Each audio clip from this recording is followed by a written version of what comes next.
Un lugar rodeado de personas que aman. Un lugar rodeado de personas que aman.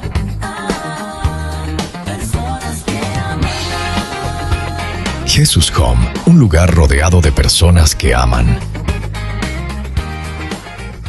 Vamos a leer la palabra del Señor en 1 Corintios 15:55. Dice: ¿dónde está, oh muerte, tu aguijón? Y ¿dónde está, oh sepulcro, tu victoria? Y vamos a hablar en los siguientes minutos acerca de la resurrección de Cristo. En 1990, Buster Douglas tuvo un enfrentamiento de boxeo con Mike Tyson. Tengo con el que luchó Mike Tyson. Amén. Mike Tyson era el campeón mundial. Los que han seguido el boxeo de cerca, el campeón mundial, invicto. Hasta ese momento no conocía derrota. Era temido por todos y nadie apostaba por el otro peleador, por el otro boxeador, que era Buster Douglas. Las apuestas estaban 42 para Mike Tyson versus 1. Es decir, que todos daban por hecho que Mike Tyson volvería a ganar. Además, Douglas venía de perder a su madre días antes. Tenía un duelo, un dolor profundo en su corazón, y su equipo prácticamente no creía en él. Y muchos pensaban que solo iba a sobrevivir unos rounds. Douglas no solo resistió en el combate, sino que dominó la pelea, según los expertos, con técnica, con calma y con un corazón inquebrantable. En el round 8, Tyson lo derriba y parecía que había llegado el final de Douglas en esa batalla. Pero Douglas, de manera extraordinaria, se levanta y en ese momento se vuelve legendario. De hecho, ese momento en el cual él se levanta se volvió legendario para los seguidores del boxeo. Y en el round 10, Buster Douglas noquea a Mike Tyson. Primera derrota de Mike Tyson, el campeón mundial. ¿Dónde está, Tyson, tu victoria? Ella que todos decían, la vas a tener. Y algo así pasó en la cruz del Calvario. ¿Dónde está, oh muerte, tu aguijón? ¿Dónde está, oh sepulcro, tu victoria? Tú que decías, oscuridad, vencí a Jesucristo. Pues la oscuridad olvidó el plan divino de redención que Dios tenía. Nuestros padres de la creación, Adán y Eva, los primeros seres humanos en el mundo, pecaron en el huerto del Edén. Y pecaron desobedeciendo a Dios. Dios les dijo: pueden disfrutar de todo el huerto, menos del árbol de la ciencia del bien y del mal, porque el día que coman de ese fruto ciertamente morirán. Algunos dicen Dios les puso la trampita a Adán y Eva. ¿Para qué les puso el árbol? Pero la verdad es que para amar tienes que elegir. Yo, ¿por qué digo que amo a mi esposa? Porque la elegí dentro de todas las mujeres que hay en el mundo. La elegí a ella, por eso la amo. Para tú amar a Dios debes elegir amarlo. Y si Adán y Eva solamente hubieran tenido todo el escenario para obedecer y no hubieran tenido el escenario para desobedecer, entonces ¿cómo pueden decir amo a Dios? Entonces ellos tenían la oportunidad de obedecer a Dios, amarlo, o desobedecerlo, no amarlo. Y en ese momento desobedecieron porque tomaron del fruto. Una serpiente, Satanás se manifestó en una serpiente y les habló diciendo: si ustedes toman del fruto, Dios sabe que van a ser igual a Dios. Les está reteniendo algo bueno. Algunos dicen: ¿cómo una serpiente va a hablar, cierto? Pero si los loros hablan. ¿Sí? ¿Han escuchado hablar los loros? Yo la primera vez conscientemente que escuché un loro hablar, yo me asusté de verdad, impresionante. Hablan como seres humanos. Entonces, bueno, una serpiente también puede hablar. Entonces habló. Y en ese momento se dejaron engañar, desobedecen, muestran que no aman a Dios. Y empieza una serie en el mundo de desgracia, porque empieza a trasladarse esta enfermedad llamada pecado. Pecado es no hacer la voluntad de Dios, hacer mi voluntad. Pecado es yo decidir qué es lo bueno y qué es lo malo para mí, ignorando lo que Dios dice. Entonces el hombre a lo bueno le dice malo y a lo malo le dice bueno. Como que venir a la iglesia es algo malo. ¿Para qué vas para allá? ¿No? ¿Para qué vas para allá? Vas a perder el tiempo. Te van a lavar el cerebro. Ojalá Dios nos lavará solamente el cerebro, toda nuestra vida, ¿cierto? Como que venir a la iglesia a buscar a Dios es algo malo. Pero ir a otros lugares donde el entorno es, cierto, inmoralidad, como que eso sí es algo bueno. Y entonces el hombre empieza a hacer tu voluntad, y ese pecado, Adán y Eva empiezan a transmitirlo, así como se transmiten las enfermedades hereditarias, que se pueden enfermedades físicas hereditarias, se trasladaron a enfermedades espirituales, y por eso el hombre nace con esa inclinación hacia el pecado. Y lo vemos desde los niños, un poquito envidiosos, peleoncitos, no quieren compartir, mienten, y empieza a ver uno esa conducta, esa inclinación hacia hacer cosas que Dios le desagrada. Y eso se empezó a trasladar. Por eso dice la escritura en Romanos 5:12, dice: por tanto, como el pecado entró en el mundo por un hombre, y por el pecado la muerte, así la muerte pasó a todos los hombres, por cuanto todos pecaron. Todos pecamos. La Biblia nos ilustra esas acciones pecaminosas del hombre. Gálatas 5:19-21 dice: todo el mundo conoce la conducta de los que obedecen a sus malos deseos.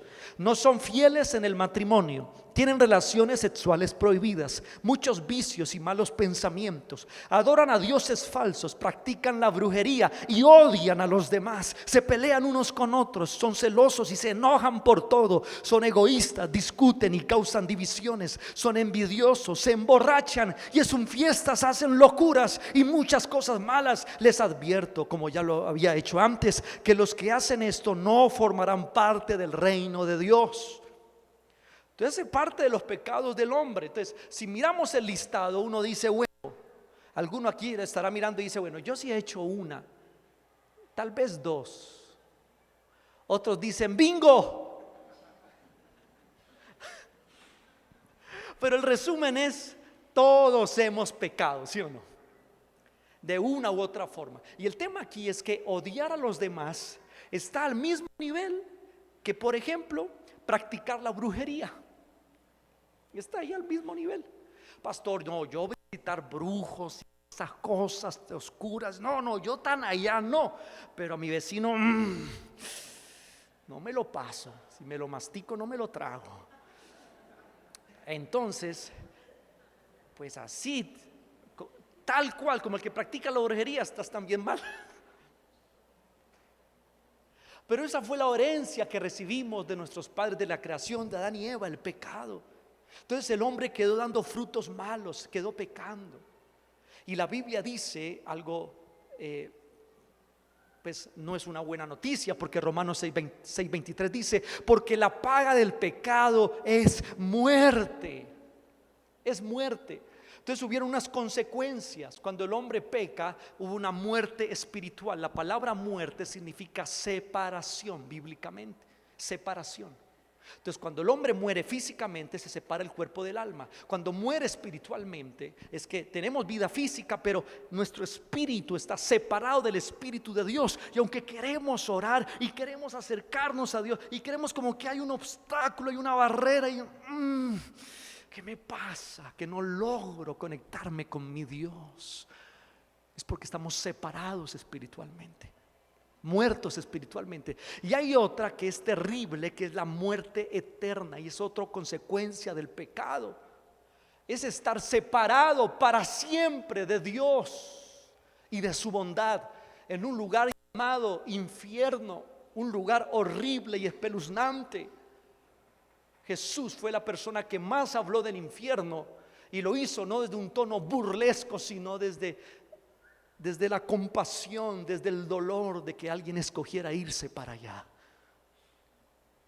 Porque en el mundo, aún en medio de tanto caos que vemos, todavía hay cosas buenas porque Dios está presente. ¿Cómo será un lugar donde realmente no esté Dios? Y por eso es infierno, un lugar de tormento. La Biblia lo ilustra como un lago de fuego y azufre, como un volcán por dentro, algo horrible. Pero realmente es horrible porque no está Dios allá. La muerte eterna. Y el hombre, cuando está en vida, hoy está en vida, está en sus 5 sentidos, decide a dónde va. Porque es muerte eterna. Si deseas vida eterna o muerte eterna, ahorita la decides, en esta vida la decides. Luego ya no hay esperanza, ya no hay forma de sacarte de donde estés. Hoy decide el hombre. Pero si yo en esta vida decidí estar con Dios, en la eternidad también voy a estar con Dios. Pero ¿por qué alguien que eligió en esta vida vivir sin Dios, por qué en la eternidad querría estar con Dios? Alguien decía: pastor, Dios es malo porque envía gente al infierno. Y le dije: no. El hombre decide ir allá. Decide ir allá, porque si hoy decides vivir lejos de Dios, pero realmente en el infierno vas a estar lejos de Dios. Pero de verdad que no quisiéramos en nuestros 5 sentidos ir allá. Entonces fue otra consecuencia del pecado, la muerte eterna. La muerte eterna. El caso de Otto Warmbier fue un joven de 22 años, un estudiante estadounidense que murió en junio de 2017 tras 17 meses de detención en Corea del Norte. Fue liberado en coma con daño cerebral severo tras ser condenado a 15 años de trabajos forzados por intentar robar un póster de propaganda. Un joven que estaba turisteando en Corea del Norte un día antes de salir, no sé si fue días antes de salir, en el hotel donde estaba, tomó un póster de propaganda, le pareció tal vez jocoso o curioso hacerlo. Y cuando estaba camino a coger el avión para devolverse en Corea del Norte, lo detuvieron, y a los 17 meses después lo entregaron como un vegetal. Fue condenado allá y ya no hubo esperanza para él. Ya no hubo esperanza. Es decir, que habrá un momento en el hombre en el cual ya no habrá más esperanza. Por eso nosotros decimos: para todo hay solución en la vida, menos para la muerte sin Cristo. Porque ya no hay esperanza. Por eso hay que decidir a Cristo Jesús ahora. Seguirlo, amarlo. Ahora es el tiempo. Porque Dios es amor, sí. Y mientras estemos en este mundo, Él nos ama y hace todo hasta imposible para mostrarle el amor al hombre, y extiende sus lazos de amor, te llama una y otra vez, pero cuando el hombre rechaza, no sé cuántas veces es el límite de Dios, pero es muy alto el umbral de su misericordia. Pero cuando el hombre se obstina en rechazar y muere sin Cristo, ya no hay esperanza. Para Otto Warmbier ya no hubo esperanza. Fue condenado.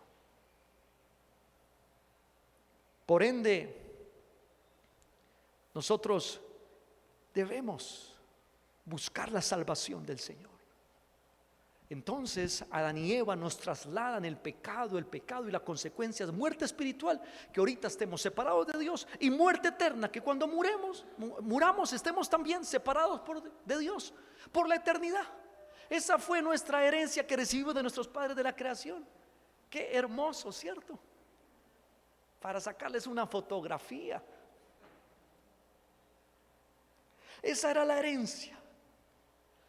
Entonces el hombre empezó a querer alivianar ese pecado, porque cada vez que pecaban sentían culpa, y cada vez que se sentían culpables se sentían lejos de Dios. Entonces el hombre empezó a hacer ciertas cosas también para poder alivianar esa culpa, y lo que hacían era buscar, porque como la paga del pecado es la muerte, entonces es como si estuvieran en un tribunal y le dijeran: mira, tienes que morir por lo que has hecho.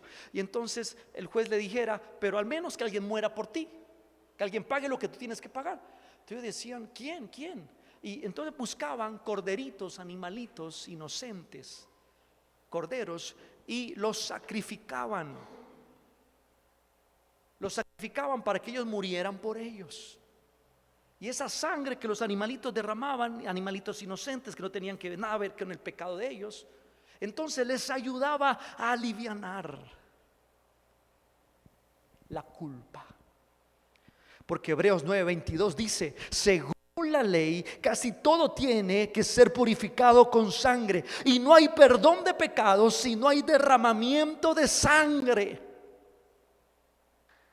No puede haber perdón de pecados si no hay derramamiento de sangre. Entonces ellos derramaban la sangre del animalito, y ese derramamiento alivianaba la culpa de ellos. Y el hombre empezó a hacer sacrificios y sacrificios y sacrificios y sacrificios. Pero lastimosamente estos sacrificios no trajeron una mejor humanidad. Porque dice el Salmo 14, versículo 2 al 3: desde el cielo el Señor contempla a los mortales para ver si hay alguien que sea sensato y busque a Dios. Pero todos se han descarriado, a una se han corrompido. No hay nadie que haga lo bueno, no hay uno solo. Es decir, ese perdón o esa culpa que ellos alivianaban con los corderitos no los hacía mejores, no los transformaba, sino que llegara un momento en el cual en el mundo no había nadie que hiciera lo bueno. Todos se habían descarriado y no hacían la voluntad de Dios. Entonces Dios, a través del profeta Isaías, dice: como ya no veo esperanza en el mundo y no veo a alguien que pueda ayudar al mundo, entonces dice Isaías 52:6: por tanto mi pueblo sabrá mi nombre, y por esta causa en aquel día, porque yo mismo que hablo, ¿qué dice? He aquí estaré presente. ¿Por qué Dios estaría presente en el mundo? ¿Por qué Dios se haría presente en el mundo? Para solucionar algo que el hombre en sus fuerzas no podía enmendar, y era el perdón de sus pecados. Por eso cuando Juan el Bautista mira a Jesús, que es la manifestación en carne de Dios, cuando mira a Juan el Bautista a Jesús, dice: he aquí el Cordero de Dios que quita el pecado del mundo. Wow. Así como esos corderitos que sacrificaban en la antigüedad para alivianar su culpa, ahora veo, pero ya no es un animalito, es un hombre por el cual por su sangre no corre pecado, porque fue engendrado por el Espíritu Santo. Ya no tiene la sangre de Adán, ya no tiene la sangre de Eva, es engendrado por el Espíritu Santo, y por esa sangre no corría pecado.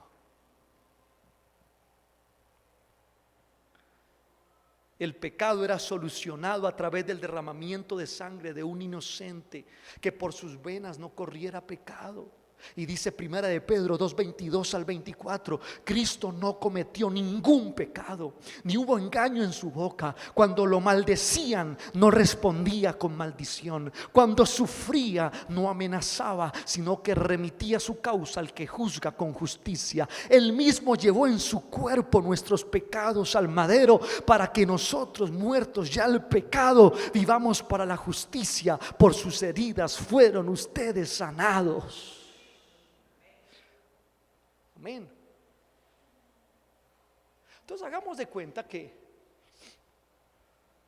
está Cristian acá adelante, está en un tribunal, y el juez le dice: Cristian, tus actos son pam, pam, pam, pam, mereces la muerte. Y Cristian agacha la cabeza porque sabe que el juicio es verdadero. El juez se queda mirándolo y dice: pero hay una solución, que alguien muera por usted, que alguien pague lo que usted debe pagar. Entonces está su esposa en el tribunal y su esposa agacha la cabeza.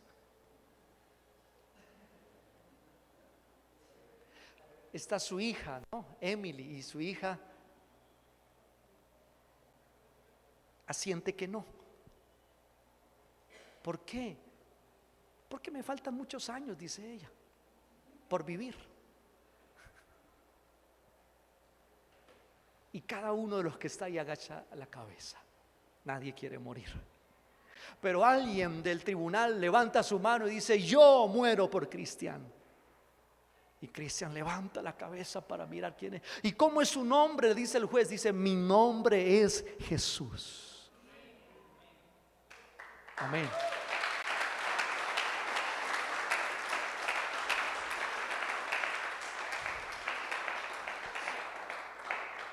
El punto para resolver la complicación espiritual del hombre, del pecado, es que aquel que derramara la sangre no podía correr por sus venas pecado.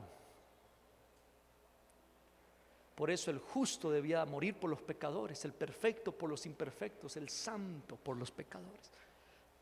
Para podernos ayudar realmente, no debía correr pecado por sus venas.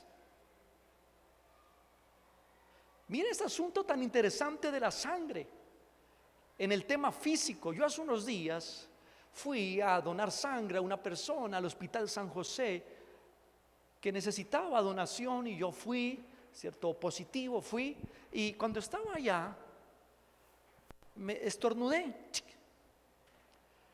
y la enfermera se queda así. Estoy exagerando, ¿no? Pero sí me miró. Y dije: ¿qué pasó? Dije yo: hice algo malo, me van a dejar acá. Entonces me dijo: ¿hace cuánto tiene usted ese cuadro viral? Yo le dije: bueno, hace como 3 días nomás. Y no nos sirve. 15 días menos sin gripa, mínimo 15 días sin gripa para poder venir a donar sangre y ayudar acá a la persona. Y dije: ¿cómo que 15 días? Y mi sangre no pudo en ese momento ayudar a alguien que estaba ya por un cuadro viral. ¿Qué nos hace pensar que cualquier sangre puede solucionar nuestra enfermedad llamada pecado?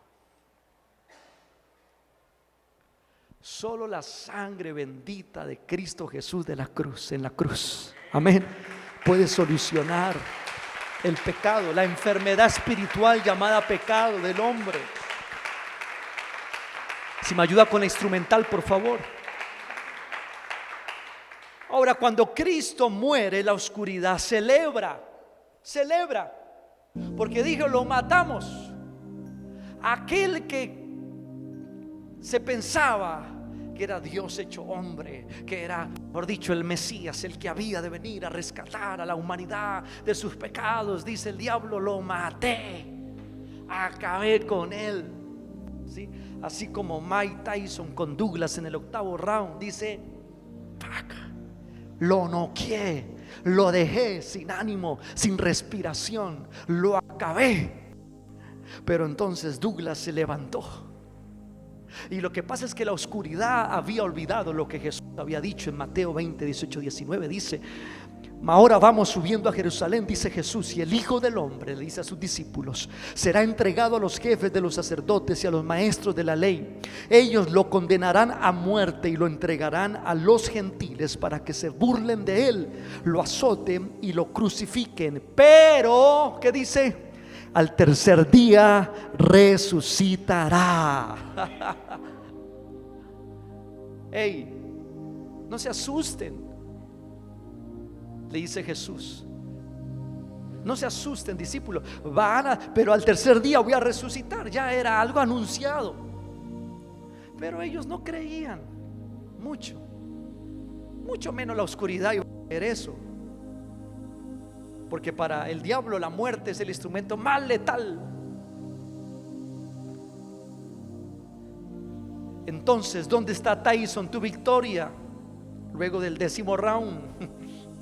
Ahora, ¿dónde está, oh muerte? Entonces dice el apóstol Pablo, tu aguijón y dónde está, oh sepulcro, tu victoria? Porque al tercer día Cristo Jesús resucitó de entre los muertos. Amén. Y hoy vive y reina para siempre.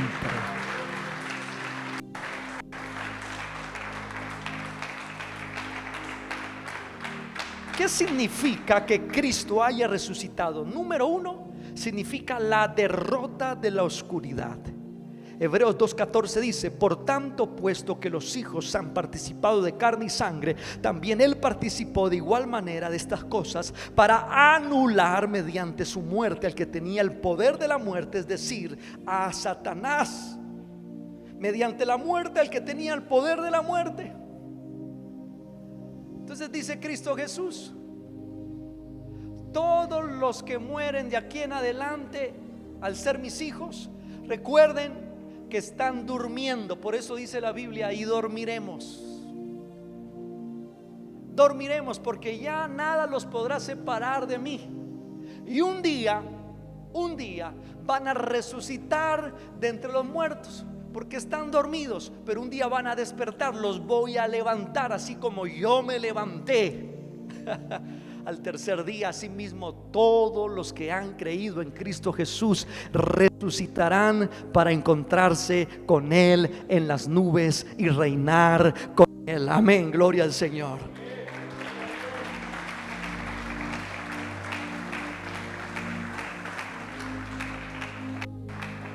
Número 2, vida nueva.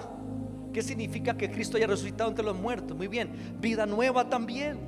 De modo que si alguno está en Cristo, nueva criatura es. Las cosas viejas pasaron, he aquí todas son hechas nuevas. Segunda de Corintios 5:17. ¿Por qué vida nueva? Porque Cristo Jesús murió por nuestros pecados. Es decir, cuando Él iba camino a la cruz, estaba llevando mis pecados, los pecados de Steven Peña. Los estaba llevando ahí. Todos nuestros pecados, los pecados de la humanidad, estaban sobre Él. Y cuando Él va camino a la cruz y muere por esos pecados, entonces si Él se hubiera quedado en el sepulcro, si se hubiera quedado en el Seol, no hubiera esperanza para nosotros, porque si mis pecados lo mataron, lo llevaron a la cruz, entonces ya no habría esperanza. Pero Él al tercer día resucitó, mostrándonos que esos pecados fueron vencidos también. Y por eso nosotros podemos tener una nueva vida en Cristo Jesús, porque el que está en Cristo, como Él resucitó, nosotros también podemos resucitar a una nueva vida. Y por eso es que usted va viendo poco a poco en la iglesia que aquel que tomaba ya no toma, que aquel que era infiel ahora es fiel, que aquel que mentía ahora dice la verdad, que aquel que practicaba la brujería ahora practica la luz, que aquel que odiaba a los demás ahora dice: perdoné a aquellos que me hicieron tanto mal. Ya no odio, no hay lugar para el odio en mi corazón. Usted empieza a ver poco a poco los testimonios de las personas que empiezan a testificar de cómo están viviendo una vida nueva en Cristo Jesús. No perfecta, pero sí una vida nueva. ¿Y es por qué? Porque Cristo Jesús resucitó de entre los muertos, y eso nos dice: yo vencí el pecado. Ustedes también pueden vivir en una vida nueva sin esas cosas que los esclavicen. Pero lo tercero, ¿qué significa que Cristo Jesús haya resucitado? Significa vida eterna. Juan 6:47 dice: de cierto os digo, el que cree en mí, ¿qué dice?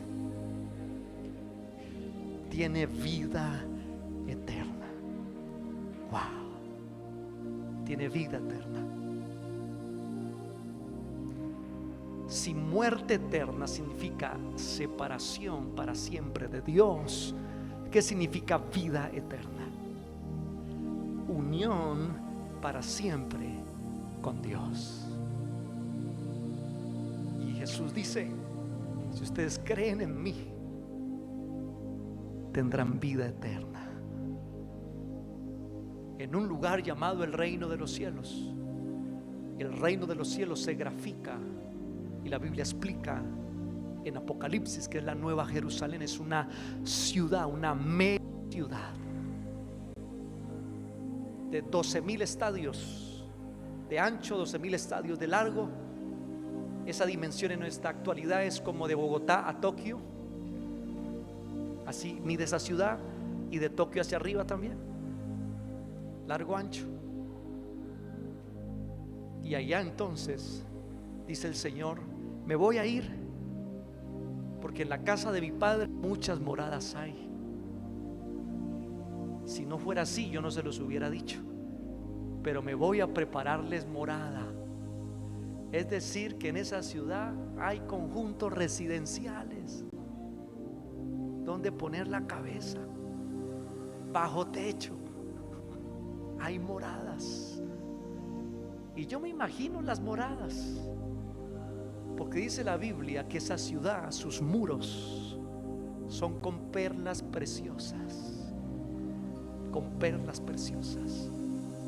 Y dentro de esa ciudad llega un mar de cristal, y hay calles de oro, un lugar precioso para habitar y estar allá.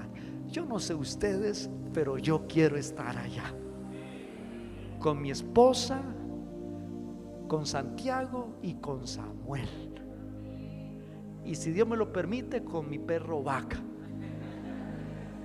aunque dicen que no tienen alma, pero bueno, ahí vamos a ver. Pero la Biblia dice que hay animalitos también, el león. Bueno, pongámonos en pie. Señor, te damos gracias hoy, Padre, por tu palabra, y queremos, Señor, de manera especial poder reconocer tu resurrección, la resurrección de Cristo. Señor, no queremos pasar por alto que el mundo celebre esto hoy, y muchos lo hacen desde el tema religioso, con imágenes, y muchos dicen: solo vamos a comer pescado esta semana porque estamos en la Semana Santa. Pero no se trata solo de una semana para vivir agradable a Dios. Se trata de cada día esforzarnos por agradar a Dios. No se trata de imágenes.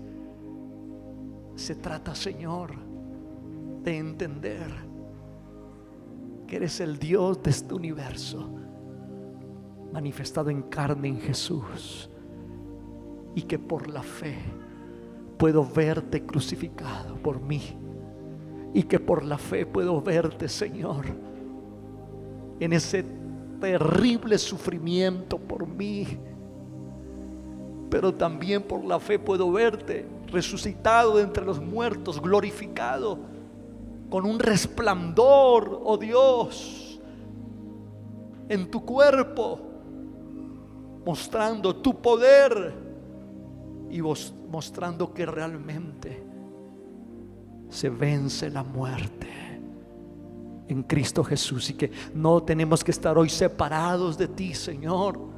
No podemos tener una comunión, una relación contigo, mucho menos tenemos que estar muertos eternamente. No, Señor, podemos estar contigo, Padre.